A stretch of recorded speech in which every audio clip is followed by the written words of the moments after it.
Australia is a traumatic place to be now. I mean, I have a decent mental strength, so it's okay for me.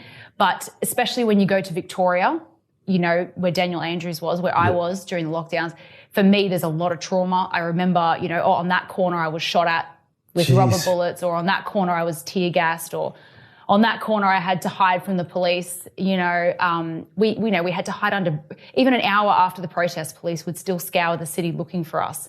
You know, I got fined for going to lunch, you know, like it's just insanity. They would turn up to my house at 1 a.m. in the morning, and I lived with my brother and my sister-in-law who had a baby. She was breastfeeding at 1 a.m. in the morning.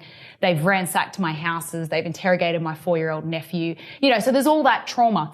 But what I would say, I have realised very recently, actually, just in the last 2 weeks, and this is a controversial statement that this is the first time I'm going to publicly say it. Okay. And that is that democracy is dead. It's that simple.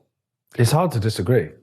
I'm sorry, but in Melbourne, we had 600,000 people on the streets in this one protest. We only have 6 million people in the entire state, okay?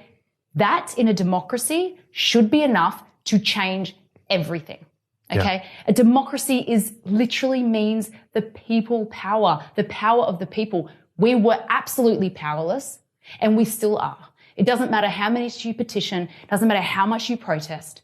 It is absolutely not a democracy. And I'm not sure what word it is. I've heard of statism.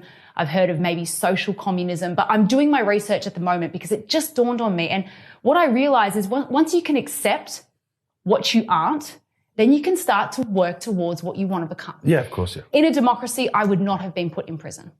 That's just it. In a democracy, we wouldn't have been shot with rubber bullets.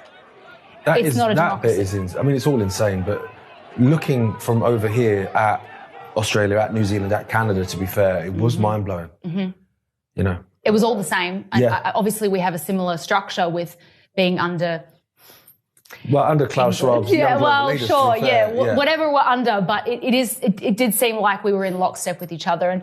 And how someone can deny that there is a globalist movement towards a one-world government is just idiotic, really. Yeah. Because it's so obvious. Exactly. But Melbourne, Australia, obviously has won the competition for the longest and I would say harshest lockdowns. Isn't something that we wanted to win. No. But I will end this on just a slightly hopeful point, which is that because of all the trauma we went through, our freedom movement per capita, I would say, is the biggest in the world. Per capita. Yeah, you know? Of course.